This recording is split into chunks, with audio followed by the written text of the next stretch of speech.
What is going on, everybody? Welcome back to the channel. This is United vs. Everybody. I am your host, Sean, and we are back today with part two of my hit or miss. We did part one the other day. Was really thrilled to have everybody jumping in. And basically what we're doing is, so before the channel, before United vs. Everybody, before I was working with Strutty News, I had my own little website. It was basically a blog, but it was a scouting blog, basically. I was all on a scouting kick. I was doing PFSA stuff, getting my talent identification certificates, all that stuff. So I was like, I love scouting. I love watching obscure kind of random leagues and clubs.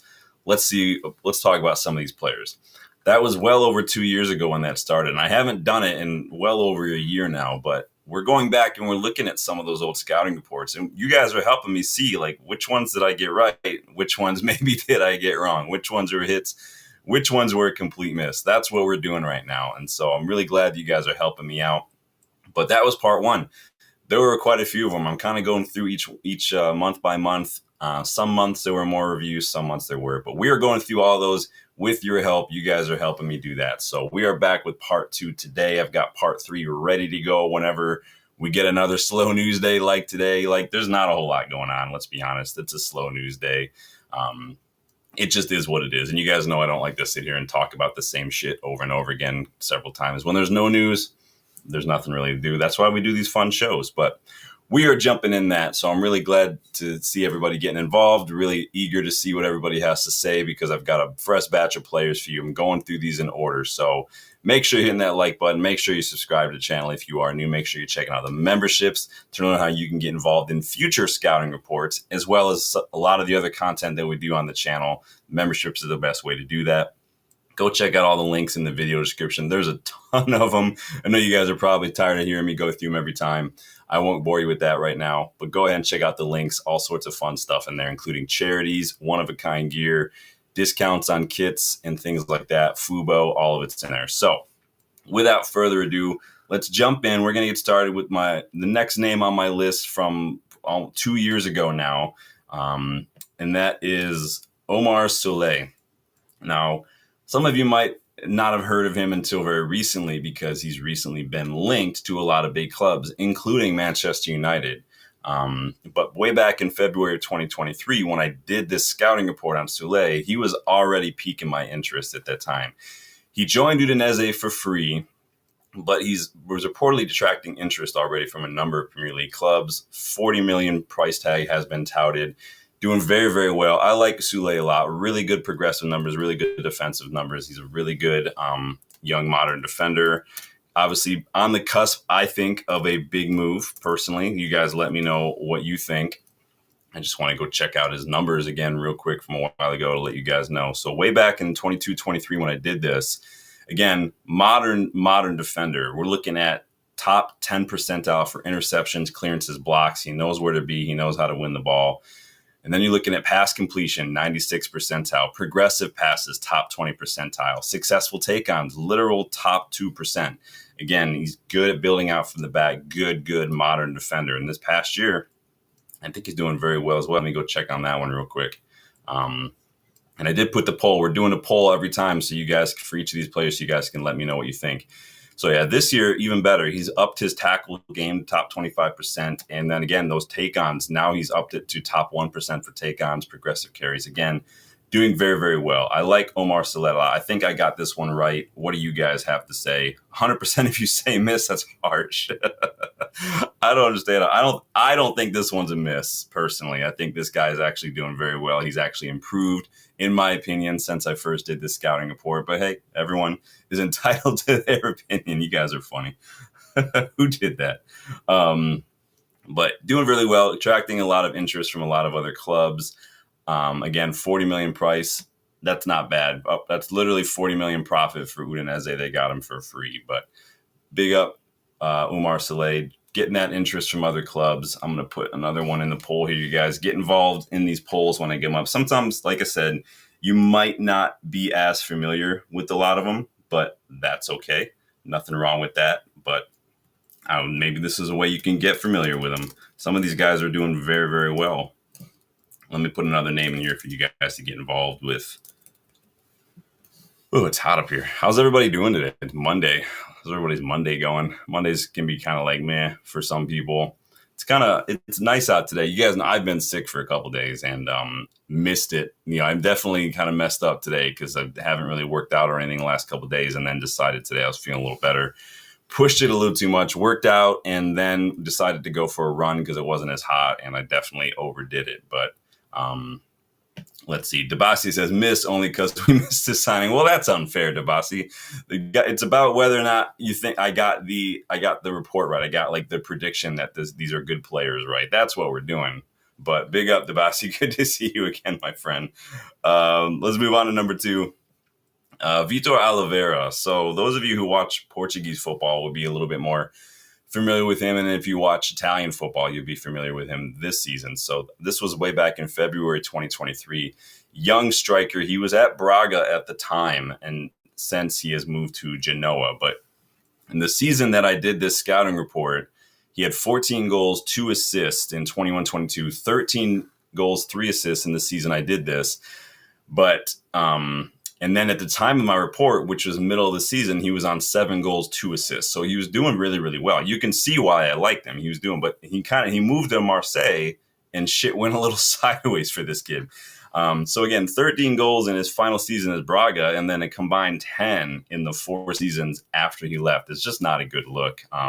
Hold my hands up on this one. I definitely got this one wrong for sure. Danny, big up, man. Good to see you again. We're just going. You missed Omar Salet, man. We did a hit or miss. He was my first one today. So, but I definitely got him. It's definitely a miss for Vitor Oliveira because he had everything in him to just do well, and it just didn't work out. So it is what it is. He's not like he's having a bad career. He's playing in Serie A, but still not as good as I thought he was going to be. Let me put the next guy on the list here for you. Hold on one second. Let me know too if you've ever heard of these people, because the fact that maybe some of you haven't heard of them could be indicative that they were misses. But Devasa says you got the wrong Vitinha at this one. Yeah, his nickname was Vitinha. I put his full name up there for you guys, but yeah, he definitely didn't work out as well as the other Vitinha. Danny says Sole, jury out. Still, I'd say hit probably. Yeah, I think compared to numbers wise, what he was doing when I first scouted him to where he is now, I definitely say Sole's was a hit for sure. But moving on to my next one, Kan Bazdagan. So scouted him again. These are from February 2023. Central midfielder playing at FC Utrecht. Still at FC Utrecht. This kid was an absolute dribbling machine when I scouted him. Literally 97th percentile for dribbles per 90. He's still a good player. I don't know if he's the key to the German national team reboot that I thought he was going to be if you guys looked at the old website for this specific report. But again, injuries. Got an Achilles issue and an ankle surgery last season. He missed over 24 matches last season. So that's definitely going to hinder someone's progress. This is going to be an issue, though. You're going to see this a lot with midfielders who are good on the ball. They're going to get fouled a lot. And like any player, really, like a Jack Grealish constantly getting kicked, although he goes down a little easier. Frankie de Jong is a good example, and it's definitely those ankles. It's just, that's going to happen. But Danny says he doesn't know this kid. Yeah. Again, some of these guys you might not know because they're not playing. So Utrecht play in the Eredivisie. Not everybody watches the Eredivisie, but I definitely think that this was a miss. I do think this has more to do with the injuries, though, these last year. But he had everything in him to be a really good man. He was really, really highly rated. He was really getting talked about a lot among a lot of fan bases, but just didn't end up working out, unfortunately. So it is what it is, and when you're stuck at FC Utrecht for a while, it's going to happen too. So, Debast is only 9 matches in one season. He just got injuries, man. Ankle surgery, Achilles issue. He's just, that's going to take a while. It's going to kill it. So, Debast says, dude can play, but yeah, he does look like a bit of a baller, doesn't he? So, moving on to my next guy. This is Dominic Fitz. I really, really, really, really like Dominic Fitz a lot. 10 goals, 12 assists this season. I wrote the report back in 2023. 6 goals, 5 assists at the time of writing that one. So he literally doubled his goal output, basically. In the 2 seasons since, he had 12 goals, 6 assists in all comps. And then last year, Dominic Fitz had 13 goals, 13 assists in all comps for Austria Vienna. Still at Austria Vienna, but he's definitely turning heads. The problem is he's definitely not turning the right kind of heads, because I think he's a criminally underrated attacking midfielder. You can see he plays number 10. He's a very good number 10, in my opinion. But for some reason, the clubs that are heavily linked with Dominic Fitz are clubs in the MLS and clubs in the Saudi League. This guy, I think, has everything in him to go play top Bundesliga teams. I think he could definitely go to like an RB Leipzig or something. They're in a bit of a transition period. If they sell Xavi Simons or something and get someone like this guy for super cheap, I think that could be a masterstroke. But I'm not in charge of the Red Bull group. But I think this guy is definitely a hit, in my opinion. The problem is he's just kind of stuck, at Austria Vienna. So what are you going to do? Dan Boxy says 13 assists and wear gloves approved. Yeah, the gloves, sometimes some people go back and forth in the gloves. I know some people are very anti-glove, even in cold weather. And like Martial used to get so much stick for wearing gloves. But I think personally I got this one right if you just look at the numbers. But again, he's still stuck in the Austria Vienna. So that's no disrespect to Austria Vienna, but I would have thought this guy would have been off to like Dortmund or something by now. But alas and alack, it was not meant to be. So we'll see what happens with him. But so numbers wise, I definitely say hit, but just career wise, I don't know how I feel about that. I gotta copy paste this next one because this name, I always butcher it. And you guys will see what I'm talking about in a second here. But how's everybody doing on a Monday, man? It's a little bit rough. Usman, big up. Hope you're doing well, my friend. Welcome back. Danny says Jerry's still out, needs to play at a better level. Yeah, I like this kid a lot. Go watch some of his scouting videos on YouTube, and you'll be like, all right, how is this guy not freaking been at a bigger club? So moving on. Anel Ahmedhodzic, I don't know. I'm going to call him Anel because I just cannot freaking pronounce this dude's name. Sheffield United center back. You guys might remember him from his time and when they were in the Premier League. They were rocking a back three at the time, and he was kind of operating on that right-hand side. He's still at Sheffield United. I had very high hopes for this kid. He still is, I think, a very good defender in a modern defender profile. Really good defensive numbers, really good ball progression. He's got good chance creation as well. What I think, honestly, he's not bad at all. I think he's a very good defender. The problem is Sheffield United are bad.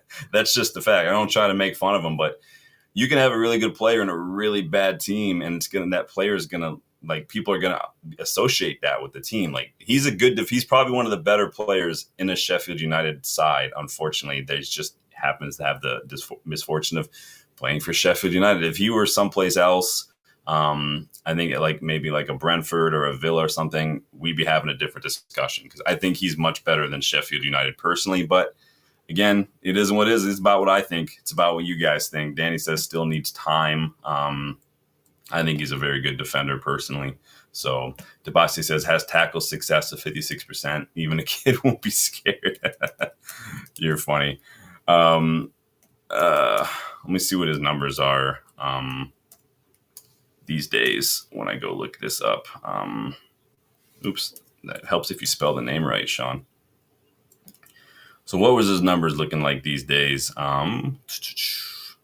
So his tackles, he's actually in the 62nd percentile, so above average for tackles per 90. He's at 1.5 tackles per 90.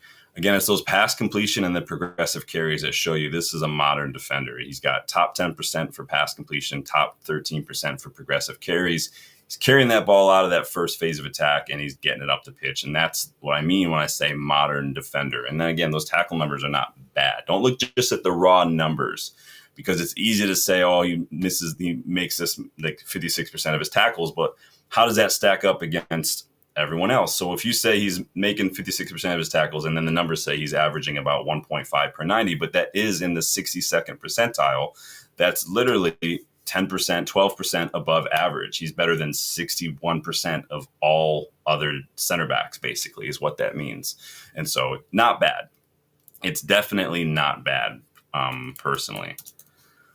Danny wants to know how old he is. He is, I want to say like 25. He's 26 now. So he's got to get out of Sheffield is basically what I'm getting at. The only way he's going to get that career up and running is if he gets out of Sheffield United. That's his best hope, personally. But Tobias says, defenders like these say Messi is impossible, feeling Ronaldo-Messi debate. Well, I think the Ronaldo-Messi debate is well and done because neither of these guys are playing at a serious level anymore. So, and it's funny, Messi missed out on Champions League. He could have stayed. But so you guys say that was a miss. I'll give it to you. It's your show. But moving on to my next one. Some of you guys probably know who this guy is. We've talked about him a couple times on the channel. Not recently. We talked about him a long time ago. But I did a scouting report on him a very long time ago as well. So let's move on to the next player on my list here. Oops, that was the wrong one. Did I not do one for this guy? I must not have done one for this guy. So I forgot to make a thing for him. My bad, y'all. Let me do this real quick while we're at it. I'll just bring him up on screen so you guys can see what I'm talking about here.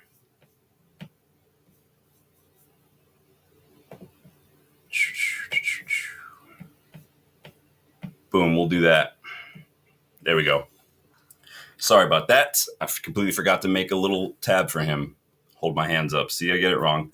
But yes, another familiar face for a lot of you. But I had my eye on Hansko back when he was still at Sparta Prague, so playing in the Czech League. And then once he moved to Feyenoord, at the peak of the peak of my interest in the Eredivisie, I was able to watch him more frequently. So I was already watching him before he joined the Eredivisie, and then I was able to watch him more. I'm surprised he's still at Feyenoord, to be honest.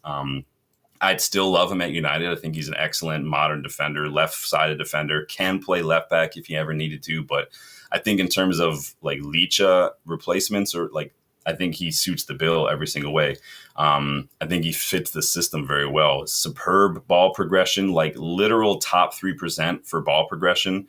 I'd like to see him up his defensive numbers, but not having to make a tackle isn't necessarily the worst thing in the world. You know, Paolo Maldini used to say, if I've had to make a tackle, I've already made a mistake. So I like David Hansko a lot. He's definitely ready for a step up. It still boggles my mind that he's still at Feyenoord. Debasi says, I've seen him in a match. Yeah. Danny says, thought he would have went to Liverpool. Yeah, he could definitely do something for any side, really looking for a left-sided defender. Very similar style to like Joshko Vardiol, like who has also played left back and left-sided center back. I think he's very good in that position. But yeah, you guys let me know if I got this one right at all. So 100% of you guys say hit. I'm going to say hit, but I'm also a little biased. So I'm going to go back to the other screen real quick. So thank you guys for not being too harsh on me when I mistakenly forgot to make one for Hansko. But moving on, let me put this guy's name up here. Again, some of these guys you might just not have heard of, period, but that's okay. I'll give you anybody props if they've heard of this next guy, because I honestly forgot all about him until I started doing this again. But say hello to Anastasios Douvikas, Greek striker. He was at Utrecht when I did my scouting report on him. He's currently at Como, where he's kind of getting involved in Cesc Fabregas's project. But in the season when I did this scouting report on him, the season 22-23 season, he had 22 goals and 4 assists. And then at the time of writing about him, he had 11 goals, 2 assists in just 18 matches, which for a young striker, very, very good. And he did bag 13 goals, 3 assists after moving to Celta Vigo the following year. But it's been a struggle bus for this guy since. A couple moves, just not really scoring a lot of goals. Again, not everybody's going to work out. But I think 22 goals, 4 assists you could see why I thought this dude was going to be a star. But maybe he could turn it around now that he's at Como. We'll see. But hopefully, I'm trying not to be too harsh on myself. But the fact, Danny, that you probably don't know him is just probably because he just wasn't ever that good. But it is what it is. Not everyone's going to be a banger. So nobody wants to vote, probably because nobody really has heard of him before. Moving on to my next one. Danny, how's your day going, man? How's you working today? How's your back doing? still hot there. I was doing one of my PFA classes earlier, and they were like, it's like 90 degrees in the UK right now. The instructor was in London, and he was like dying. I was like, I always forget in the UK and maybe it's you could tell me maybe this is just over in Europe in a lot of places, like the air conditioning is not really a thing over there. So, but interesting. Debas says 2 goals in 13 matches. He worse than Ireland. Yeah, he's definitely not doing well anymore, is he? Moving on, Eden Zegrova. So back in 2023, Zegrova was a defender's nightmare. 99th percentile for successful dribbles per 90, take-ons, touches in the box, shot creating actions. It was just almost a given at that time that if Zegrova got on the ball, he was going to make something happen, and Lille were probably going to score a goal. He had a monster season in 23-24 too, so the season after I did the report. 12 goals, 10 assists. He was getting all sorts of big attention. Remember, Arsenal were heavily linked. I think there was rumors that he was close to moving to Arsenal at that time as well. And he was on a roll last season until a groin injury ended the season in December. And I think at that time he was on 8 goals, 2 assists, and then he got groin injury. And he had 4 goals, 1 assist in Champions League. You guys probably remember Zegrova a little bit from last season. He was literally on a roll. So it's anyone's guess if he's going to bounce back from this groin issue, but he's 26 now.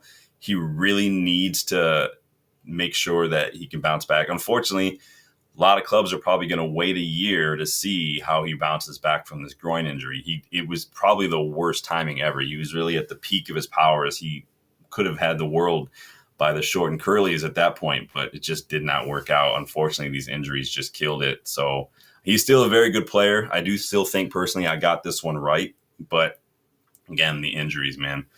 Danny says, back doing good, hot here too, off today, waiting to hear back to start another job. Oh, you got a new job? Nice, man. Is that good, bad? Let me know.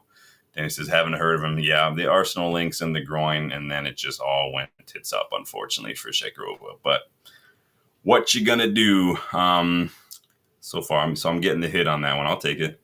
I definitely know that a lot of you guys have heard of this next one, but I will take credit like Yashari that I was definitely watching this kid well before he went to PSG. That's Bradley Barcola. So again, scouted this kid back in February of 2023 when he was Lyon's kind of latest academy product. And he was doing bits at Lyon. I told you guys I was a fan of Barcola. When he was when a 20-year-old gets 7 goals, 9 assists, like fresh out of the academy, I take notice. And even at that time, he was in the top percentiles, Barcola, for dribbles, take-ons, and even like compared to other wingers, his defensive numbers were very, very good as well. At that time, Lyon were struggling. They were going all over different managers and stuff. Everybody in that squad was struggling. It was like United in 21-22, like all the changes at the top, no players had good seasons. I had hoped that Lyon were going to take Barcola, turn to an academy product, and use that as a platform for getting themselves out of trouble and starting rebuild. But they opted to sell him to PSG for 45 million euros. Not as much as I would have asked for him, but again, it is what it is. Tapasi says, hit. That's not even a question. Daddy says, hit so far. Yeah, I like to think Barcola has definitely been a hit. He's doing really well. I worry for him a little bit because PSG keep buying players in that position, but they're also looking to get rid of some players. Sounds like they're going to keep like a core 4 wingers. He's probably at his level right now, maybe as a rotation option with Kvaratskhelia, but I had higher hopes for him for sure. But you guys say hit. I say hit. Let me put my next guy in here for you guys. You guys might remember this guy when he was in Premier League not too long ago with Sheffield. Hold on, let me make sure my computer is acting wonky here. This is Vinicius Souza. Debasi says, we need so many great players. That bald hot didn't see anything past Ajax. Yeah, I do think Ten Hag's talent identification left a little something to be desired personally, but hey, it is what it is now, right? Vinicius Souza, I I was so thrilled about this guy when I was watching him at Espanyol before he went to Sheffield United. He was an absolute powerhouse in midfield in La Liga. But is one of those players where the move to the Premier League, the move to English football made him look like a fish out of water a little bit, kind of like Anthony, kind of like Sancho. He just didn't really kind of grasp like the league. It didn't really settle in. But I think that's more of the level of the Premier League because his numbers in the Championship since Sheffield United got relegated have been fine. He's in the top 10 percentile for defensive numbers, top 20 for like take-ons. So he's able to win the ball. He's able to take it forward. Maybe the step from Espanyol to the Premier League, especially when you're in a side that's, promoted and they're trying to avoid relegation, maybe a lot of that, we've seen that a lot, some sides. Like you saw it with Leicester last year. They were flying, and then they started getting too worried about relegation, so they started consolidating a little bit. And you see that a lot of times from these freshly promoted sides, from these sides fell to relegation. They kind of set up shop and try to just play defensive in an effort to just kind of minimize the risk and try to hit people on the break. Maybe that had something to do with it too. I couldn't tell you, but maybe the step from Espanyol to the Premier League was too much. Maybe in a relegation side, I don't know. It's probably going to be a miss because he's definitely if he can't handle the pressure of the Premier League, then it's probably a miss in my opinion. But again, not my decision to make. It's your guys' decision to make, isn't it? So, what are you guys saying? So you guys are going 100%. It keeps going back and forth. Somebody's messing with it. I gotta close it. You guys are messing with it too much. Moving on to my next one. There are a lot more. You guys don't realize this. If anybody followed that link that I posted last week to that old website I had, you'll see there are a lot of scouting reports on there. Moving on, Riddle Baku. I absolutely loved Riddle Baku. He was one of the best right backs in football this season that I scouted him. He was an excellent attacking fullback. 5 goals, 5 assists during 21-22 season. 5 goals, 5 assists in the season that I did the report. He was in the top 10% for expected assists, so he's creating chances. Problem was Wolfsburg just weren't putting them away. We know what that's all about, don't we, United fans? Creating all these chances and nobody's finishing them. Maybe he would have fit right in at United. Who knows? He ended up moving to RB Leipzig a year ago, and he's been in a very effective presence for them, very experienced, because he's in his mid-20s now. I want to say 25, 26. Could even be 27. But he's doing very, very well. Good. Sometimes you just need that presence, like Denzel Dumfries when he went to Inter Milan. I didn't get a young player Inter Milan. He's experienced. He's a leader. And that's what Riddle Baku gets to. He's, at the time, such a good attacking fullback. I really liked him a lot personally, but it doesn't always work out. I would say he's definitely not the hit that I thought he was going to be, but I do think that he definitely wasn't a miss. So maybe there's an in-between somewhere in there. But he's definitely, like Danny says, he's definitely consistent. And that's what I mean. He's just an effective presence. You know what you're going to get with him. He's not going to let you down too much. What are you going to do? Tabasi's on one today. Let me go to my next one. This might be one that you guys might not be familiar with, but he was such a good player, man. There's a lot of the Eredivisie stuff. Good players. Oh, wrong one. How did I miss another one? Jeez, I missed so many. Jeez, hold on. This is what happens when you put these together when you're sick. You just your mind just drifts a little bit. Let me bring up the player that we're talking about here. Hold on a second. Let me find a photo for you guys. Jeez. Talk about embarrassing. You'll have to forgive me for being sick when I was doing this. All right. So we're talking about Sven Minions. He was at AZ Alkmaar when I did the report. He was a deadline day signing for them in January of that season. So I did the report a month after he made the switch to AZ Alkmaar. He came to AZ from Sparta Rotterdam, another team in the Eredivisie. But he had 6 goals, 8 assists that season between the two clubs in the Eredivisie. Last season, he had 11 goals, 8 assists. So he's kind of if you watch him play, he's sort of like a Dutch Bruno, the way he plays. Passing numbers are solid. Defensive numbers are very solid. I do really think that with Manyans, I unearthed a little bit of a hidden gem. I think that he's very, very good. He's just playing in a league that not a whole lot of people watch. And I think for United fans, I think a lot of us are probably a little burned out on Eredivisie players, if that makes sense. He's not as good. Like if I had to take another player who I watched a lot in the Eredivisie in that similar position, I'd still probably choose Xavi Simons over this kid. But what are you going to do? But I think he's still a good player. The numbers last year are very, very good. 11 goals, 8 assists is very good. Danny says, I don't think I'm familiar with this guy. Yeah, he's not a whole lot of people might be, but he's a very good. Debasi says 100% can't say his name, but at 13 GA, not United level or EPL level, maybe he isn't. He might not be. And maybe at a certain age, like I'm a kind of person who needs to see more by a certain age. So he's 25 now, Danny. So he's probably, I'd see him going to like someplace like a Frankfurt, someplace like that, and probably doing just fine playing at that. But I could see him even maybe doing something like Dortmund, maybe someday, somewhere in that level. It's hard to see where he would fit in the Premier League, for instance, with someone who's like a floating kind of presence in the 10.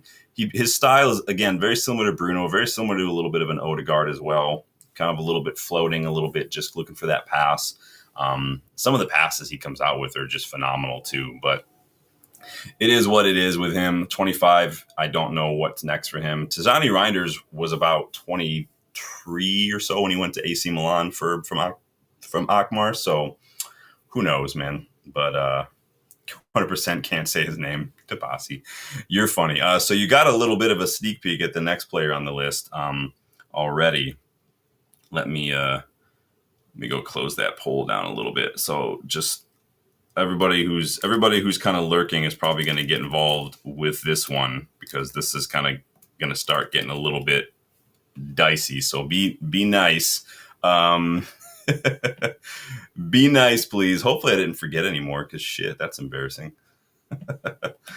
Rasmus Højlund. So yes, I did do a scouting report on Rasmus Højlund before we were linked with him, before he was coming anywhere other than Atalanta. So I did a scouting report on him when he was still at Atalanta back in March 2023. So literally that season before we signed him. Playing for Atlanta, obviously currently at United. And even back then, what I was talking about most with Højlund was his really what his best attribute is his pace and his power. Like that Ruud van Nistelrooy, just straight up, I'm going to run with the ball, get like the Jamie Vardy kind of stuff, the Rashford kind of stuff. And this is what Atalanta used him for. And I've talked about this many times on the channel. Counterattacks, trusting him to take a touch, put the ball into space into the channel, and then beat a defender for pace and just get him on the counter. He scored. He didn't score, but he had this amazing run against Lazio that season. He picked out the ball in his own half and just burned every single Lazio player. Now, the goalkeeper ended up making a save because at the time he was still a teenager, but it is what it is. But like touches in the box, shot creating actions, passes, receive. The guy was getting on the ball all over the place. Like his numbers are great. At the time of writing, so mid-season, again, he wasn't meant to be the main striker at Atalanta. He came in because Zapata got injured. He was still bought as a teenager, and he was supposed to be a backup, just like he was for United. But 11 starts, he had 6 goals, 1 assist. So for a teenager, very, very good. He was outperforming his XG at the time. He had several Man of the Match awards at the time at Atalanta. He was actually ended up becoming one of my top picks for United that season as a backup option. And lo and behold, we got him. 16 goals, 2 assists in his first season at United as a 20 then / 21-year-old later in the second half of the season.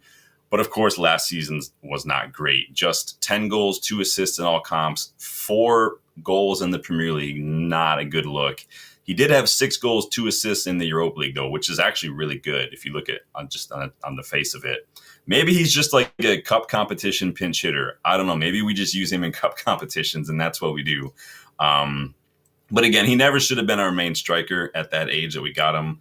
And while I do think that played a big role in maybe kind of hurting his confidence and subsequently hurting his development, and the manager turnover and everything hasn't helped at all, he also hasn't helped himself with his recent performances. Even just the basics, as we've talked about, they have regressed a lot. And I think a lot of it is all mental. He's getting into his own head. He's getting frustrated. He's getting lack of confidence. Like, I think all that was kind of flooding him emotionally and mentally. But at the end of the day, it's sink or swim sometimes. And I do think that it's cyclical, that they get so intertwined, how much we failed him, how much he's failed in things. It's all connected. Everyone shares responsibility. I'm not going to 100% say it's too late for him as a player, but I do think, unfortunately, 2 years at United, it could be kind of bridge burnt there. So Danny says we destroyed him. Yeah, I definitely don't think we helped him at all, personally. But it is what it is. Dwasi will not vote. This is one of our own. We did. So did you vote on Ugarte? He was my very first scouting report. We talked about that yesterday. Manuel Ugarte was my very first one. I scouted him when he was at Sporting Lisbon still. Debasi said he was cooking. Yeah, he had 5 goals in 6 group stage matches 2 years ago. He was very good. It just is what it is, man. Danny says, remember he came on as a sub against Arsenal's first match, link-up play. Yeah, what could have been, man. Samuel, welcome back. United should steer clear of signing Ollie Watkins. I read a lot of people today. I'll take a detour here. Welcome to the channel, Samuel. Make sure you guys are hitting that like button. So obviously, like I said, there wasn't a ton of news today. There's nothing under the sun. The problem is when you have slow news days is that the media likes to try to drum up stories. And one of those stories today was about Ollie Watkins. Now, it doesn't sound to me like a lot of people actually read Laurie Whitwell's piece in the New York Times, because Laurie Whitwell did not say that there are any sort of fresh links with United and Ollie Watkins. What Laurie Whitwell said on the back of the news that Rashford has returned to United because Aston Villa didn't pick up that option to buy, what he said was during that initial negotiations way back when Rashford was talking about going to Aston Villa, Ollie Watkins' name was kind of brought up in that conversation. This was 6 months ago. It's not news. And this is sometimes what journalists will do when they've got information, little things like this. They'll sit on it. They'll just wait until a good moment. Oftentimes it's when it's going to make United look the worst, or they'll wait on it when it's slow and they'll just throw that name out there or throw that little rumor out there. So it's nothing new. It's just that Laurie Whitwell has chosen to kind of bring it up now, if that makes sense. So it's new, but at the same time, it's not. So again, like I said, slow news day today. So, but big up, Samuel. Good to see you, man. Hope you're doing well.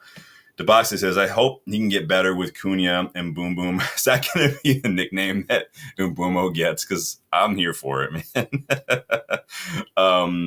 I wonder, I don't know. I feel like it could go either way. It could go where teammates will get frustrated, or it can go where they'll work and they'll be patient and work with him. It really just depends on people. So, Danny never rated Watkins. If Watkins could come in and be a rotation option and we still get a better striker, I don't have a problem with that.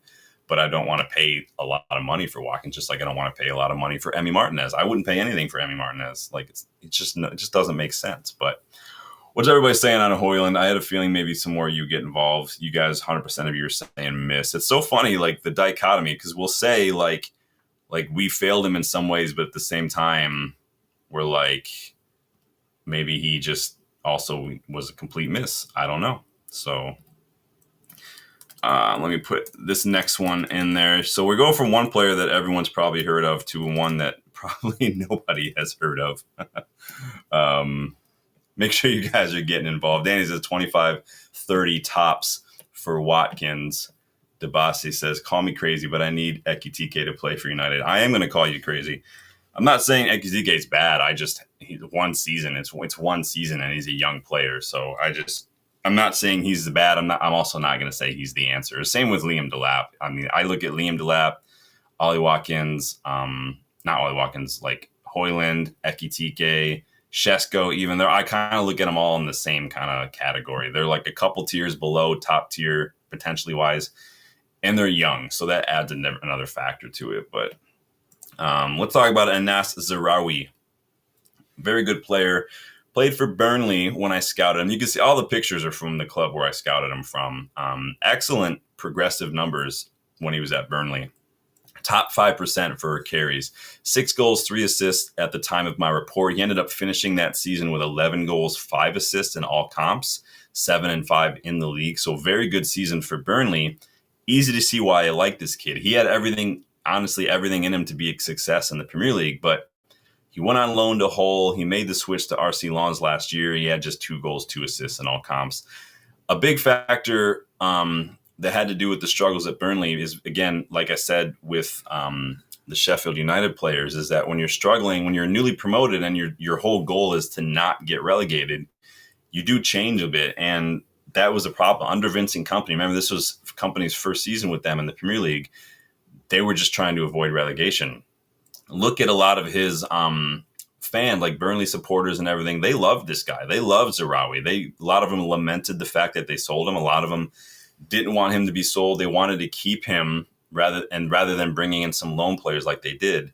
I read too that Zahawi is actually a big fan of Kompany because he is Belgian. So is Vincent Kompany, which is why supposedly, which had a lot to do with why it was so easy for him to leave Burnley after Kompany left and they got relegated again. But just hasn't worked out for him in the French league, unfortunately. Probably a bit of a miss, this one. But again, 11 goals, 5 assists in all comps for Burnley.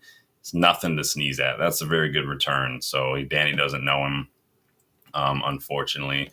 The box says cross percentage. You want to know accurate cross percentage? I don't know his accurate cross percentage, man.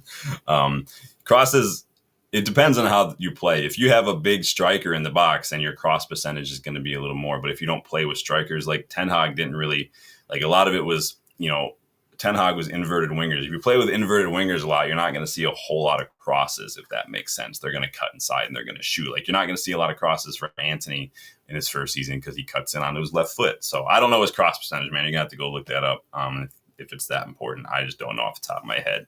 So, but big up everyone for getting involved. Nobody voted that one. It's easy to vote when you know who it is. All right. This is the last one for today. And I mean, it's kind of an obvious one, but again, we're going in order of the scouting reports when I did them, and we are still in March of 2023. So I'm going to hit start poll and let you guys just kind of run with it. Boom. Victor Gyökeres. Like I've said, I did not lie, and I showed you the website the one day I did it. I scouted this guy back in March 2023 when he was at Coventry City, and he was balling out. Of course, he's a household name these days, but back then, I mean, Gyökeres was a little bit of a late bloomer as a striker. Back when I did the report, he was 24, and he was just now kind of 23, 24, starting to kind of really hammer it home. And really, he made Brighton regret selling him. He had 17 goals, 5 assists the year before I did this. He was on 15 goals, 5 assists when I did the report in March. He had an excellent season. Three-time team of the week, 5 times man of the match. He was in top percentiles for carries, take-ons, chance creation, touches in the box. And Coventry, even at the time, played a 3-4-2-1. So it was a system that he's very, very familiar with, which also made it very easy to transition to an amorim system. I mean, do I really need to ask your verdict? This is probably the biggest hit of the scouting reports that I've done is Victor Gyökeres. I'm very, very proud of this one, if I'm going to be honest, because nobody was talking about this guy. He and Chuba Akpom were just going head-to-head in a slugfest for the Golden Boot in the championship that season. I don't even remember. What did Gyökeres end up doing that season? Let me look it up. Because like I said, 20 goal involvements with the time when I wrote the report, and that was just in March. What did he end up doing that season with? Hold up. So he ended up finishing that season with 22 goals, 12 assists in all competitions, and that was his final season at Coventry. That was very good. Let me go look back at the table here for the championship because I forgot how many goals. It's player stats. So who got Golden Boot? So Chuba Akpom actually outscored him that season. So Victor Gyökeres ended the championship that season with 21 goals in the league, and Chuba Akpom had 28 goals in the league. So Akpom ended up going to Ajax, not really doing that well. Gyökeres ended up going to Sporting, balling out, and now he's having all sorts of drama in the news. Dabasi says hit, kind of mid in a weak striker market, which makes him look world-class. I think his numbers make him look world-class, Dabasi, I would argue. You guys absolutely balling out, man. He's got how many goals in here? 43 goals, 14 assists his first season at Sporting. 54 goals, 12 assists this past season. I mean, literally more than a goal a match. He played 52 matches, scored 54 goals. I mean, that's That's just insane. That's the kind of stuff that makes Holland wear Gyökeres pajamas to bed. Like, that's insane numbers, man. Absolutely insane. But I mean, again, do I really need to ask your verdict? I think I got that one spot on personally. Sanjay, big up, man. Good to see you again, my friend. Hope you're doing well. But that was March and February of 2023 for scouting reports. I didn't have too many in March that season because that was the first year that Justin and I went to Manchester. So big portion of that, about a week of that, was spent in Manchester, and I was already starting to get busy with other stuff. So when I started, I would write a lot of these up front, and then I would just schedule them to go live. I just didn't keep up with it because I got a life. So Sanjay says it's almost bedtime. Debasi says those numbers will be divided by 2. Yeah, but then look at them in the championship, though. And that's the argument that I have with people who don't rate Gyökeres, and when they want to say like, oh, he's only doing it Sporting, like, they completely neglect what he was doing at Coventry City.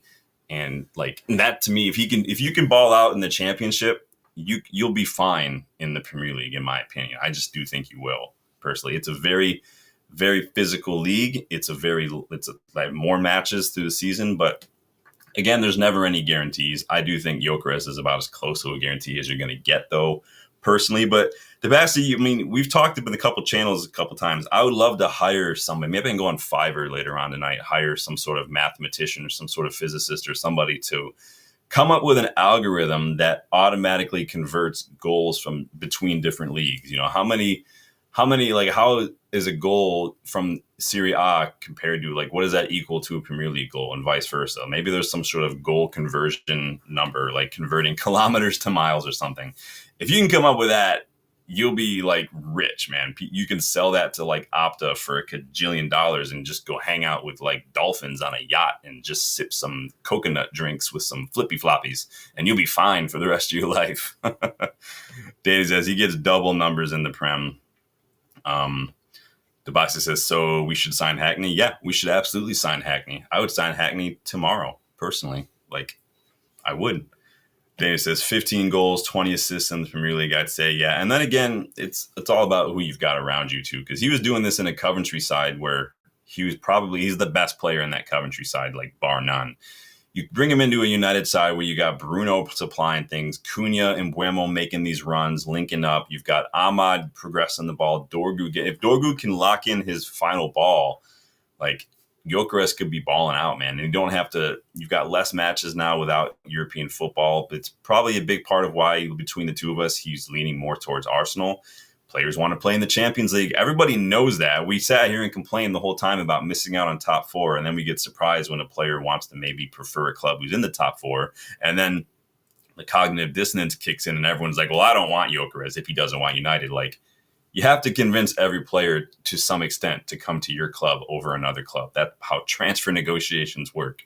It's very rare that a player is just like, I just want to come to United. I don't care. I'll come for free. Like, how often does that happen? I love my club, and we are a big club, but we are the biggest club in many ways. But it's naive and a little bit stubborn to just like turn down players because they maybe want to go play Champions League football. And so it is what it is. Danny says, in a City Liverpool team, he does better. Yeah, if Gyökeres goes to Liverpool, for instance, like, watch out. If they get rid of Nunez, which, like, they're still trying to argue that he's a good player because he runs around a lot. If they get rid of, like, Don Juan DeMarco there, who can't score a goal at all, and they bring in Gyökeres, Liverpool could very easily win the Champions League, in my opinion. But Tabashi says, I heard Shesko followed United on Instagram. It's now a quadruple love story. Interesting. Yeah, that I mean, we know that officially means that he's coming to United, right? I mean, that's pretty much how that works. Debasi says, I should stop paying Netflix. Real drama. I haven't had Netflix is there anything good on Netflix? I'll usually get it for like a week when the next season of Stranger Things is released, and I'll watch Stranger Things, and then that's it. But like, they wait so long between seasons. So when I know the next season is dropping, I'll get Netflix. I'll watch all the seasons again so I can prepare. But it's been, like 3 years since I've done a Stranger Things season. What are you going to do? But that was February and March. So I wrote a lot of these, you guys see. And as I did in part 1, remember, we picked one player from that batch. And I think the first part we picked Edmund Tapsoba, right? So pick who's the one player you'd pick from this new batch? Do I need to go through them all again? Do we really need to go through any of them? I would probably say Gyökeres is probably the standout obvious answer, right? It's probably the best player of that batch. You could probably throw Barcola and Sole in there as your second and third picks, but it's definitely it's Gyökeres, and it's not even close, right? I mean, let's just be honest. But that's just my pick. Who would be your pick from that latest batch of scouting reports? We do have a part 3 coming, and it's awesome you guys are stopping by. I mean, it's obviously not like a news show and stuff. There's just not a whole lot of news to talk about. Unfortunately, I'm not going to talk about reports from Team Talk and caught offside and whatnot. It's just, it is what it is. And you know who else I'm starting to move past on? And I've unfollowed them, so I don't even bother anymore. But United District, UTD District, I'm not trying to bash anybody, but just don't bother with anything that they write. It's all just recycled news from just crap sources, basically. And so what it is. Debasi says, I would pick Barcola and Gyökeres, though Gyökeres is now Rashford. Gyökeres is now Rashford. Oh, why? Because he doesn't want to play for Sporting. We've seen this happen with a couple players now. I mean, this is literally the same thing that happened with Osimhen. That's why I get it in writing. If nurses, you cannot rely on handshake gentlemen's agreements in anything. I don't care if it's your best friend that you've known for 80 years. Get it in writing. Write it on a napkin, for fuck's sake. I don't care. If you write it on a napkin and it's signed, that is legally binding. Go do it. I just watched season 3 of Suits. I know what I'm talking about. All right. Mad Hatter says, I'll take a Roomba at the number 9 if it means no more Erasmus. Well, that's funny. Debasi says, United People's TV. Is that Sam's channel? No, that's not what I'm talking about. It's called UTD District or something. Like I said, I don't want to bash them, but I just keep posting stuff on Twitter, and then you go click on the article, and it's just from random arbitrary Barcelona things. There was a story, something about some Spanish player. I forget who it was, and it was just some random Get Barcelona News Now website. That's your source. Come on, that's ridiculous. You guys always look at the sources, always read the article, pay attention for things like TalkSport understands or caught offside according to sources. Just stop reading at that point. Danny says Barcola is his pick. Interesting. Gyökeres, Barcola. Oh, you got Gyökeres and Barcola. WWE. Who's talking about WWE? I haven't watched WWE since I was in high school. So wrestling's still a thing, right? People still do that. Yeah, it's been, so that would have been almost 20 years or so ago. A little bit more than that. Haven't watched it. Don't know what's on. Interesting. Lucky Singh says, Sean, glad we turned away from difficult transfer. Well, nothing's over yet, man. We'll see what happens. But that was my latest batch. Thank you, everyone who got involved. It sounds like, again, a lot of it's hit or miss. Some of these guys just they didn't do well. But I think, as you can see, this is my second batch, my second month of writing these reports. And I think the ratio is starting to sway a little bit more in my favor. Maybe next time we'll see a little more. Once I've started getting more into the swing of things.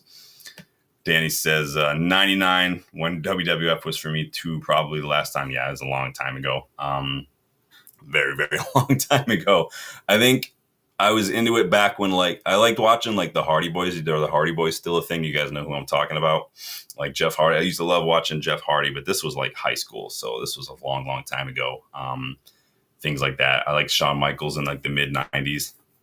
But that's about it. I actually watched a lot more WCW in the mid 90s back when Sting, I always really liked Sting and stuff, but I'm struggling to remember anybody else. It's like asking me to name NFL players. I'm sure any of the NFL players I named don't even play anymore. I just haven't watched it that long, but it is what it is. Device says, you do better than fired scouts of United for sure. I mean, we'll see, man.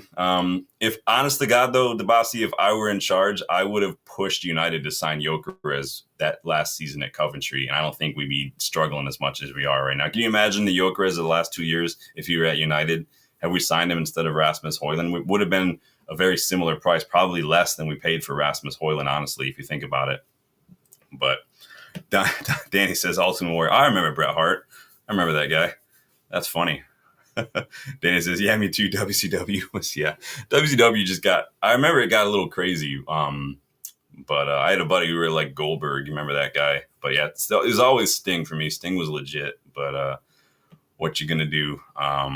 That's funny. Lucky doesn't want to pay 77 million pounds, but we'll see what happens. It's a he said she said thing. I don't think Gyökeres was quite planning on Arsenal to go back in for Šeško, but we'll see what happens with that. But yeah, slow news day. But thank you guys for checking out some of these old scouting reports. It's kind of fun to go back and a little trip down memory lane. We're going to start getting into more interesting reports as it goes on here, because like I said, I was doing these for a while. So you're going to see some familiar faces here. Danny, you're going to, I did one on Pavlidis a long time ago. Joel Hato is on there. All sorts of players, man. Like a lot of players back in there.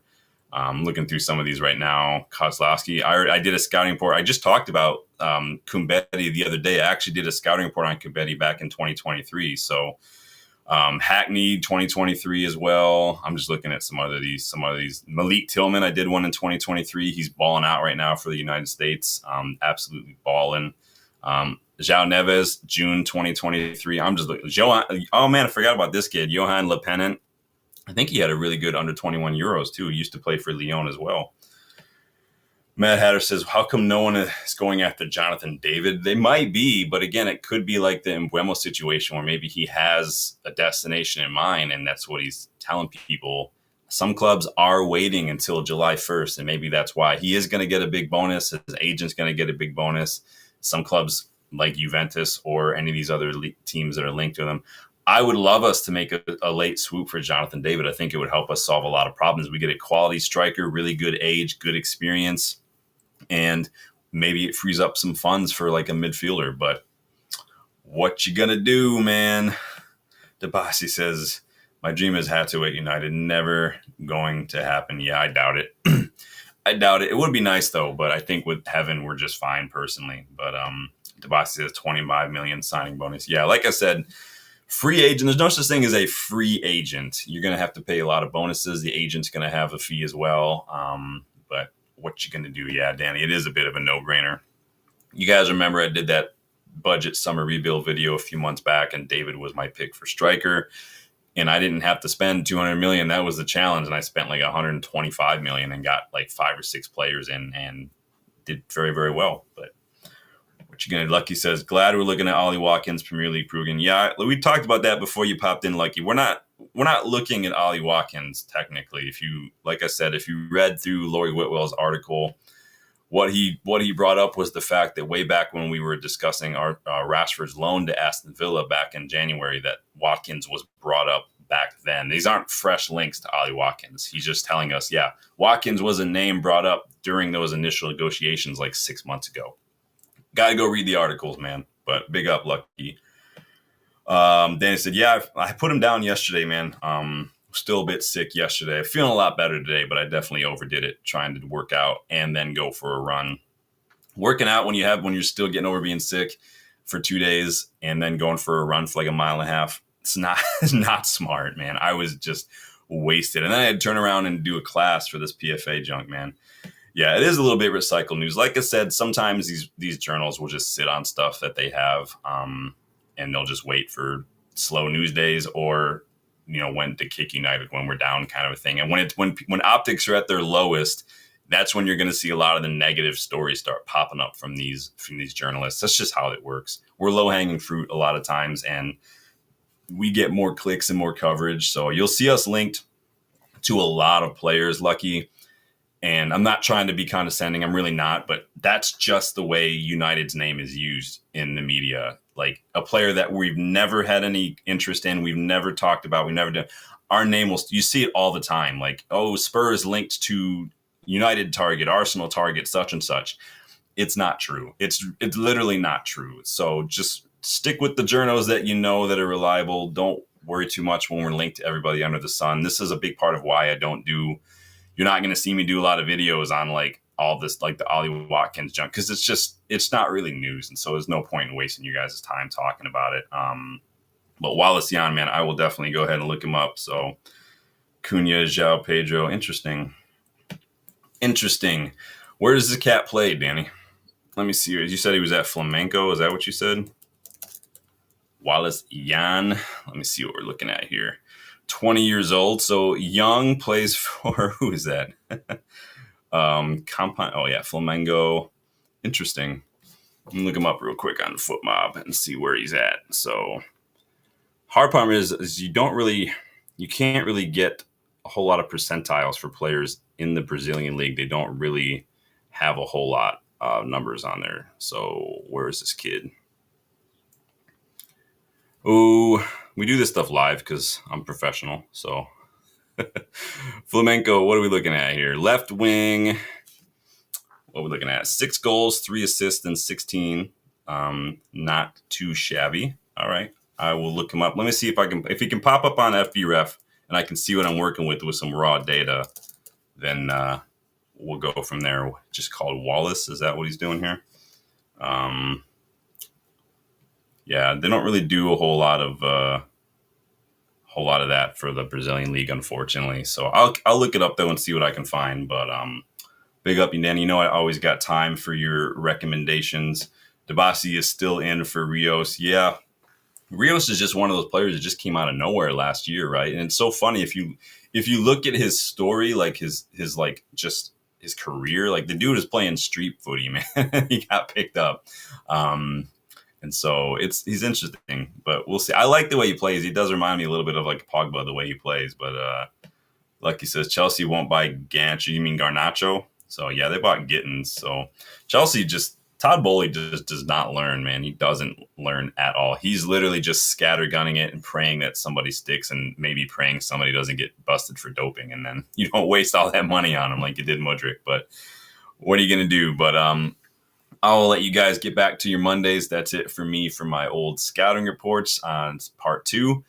Having a blast going back and look at some of these. Some of these, like, yeah, I hold my hands up. They didn't turn out. I'm gonna defend myself though and say a lot of the stuff is injuries that picked up immediately after I wrote this scouting report. So maybe I had a hand in that. But glad to say as we're going more, you can see this next video that we just did today, like more and more good players popping up. So thanks for helping me out. Thank you for being nice about the scouting reports. If you don't know the player, that's fine. That probably means I didn't get it right. So all good fun. But cheers everybody for stopping by. Take it easy. Of course, we'll be back with the news roundup.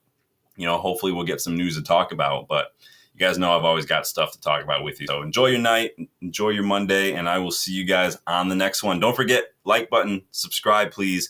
Check all the links in the video description as well. There's a ton of stuff in there, charities, gear, everything. Today is also the last day for 20% off in the United vs. Everybody store. There is a link pinned in the comments. So if you guys want to get anything 20% off right now until August, everything you buy in the United vs. Everybody store, all that goes towards the charity that there's a link for as well. So keep that in mind. Big up everybody for getting involved. I will see you guys on the next one. Later.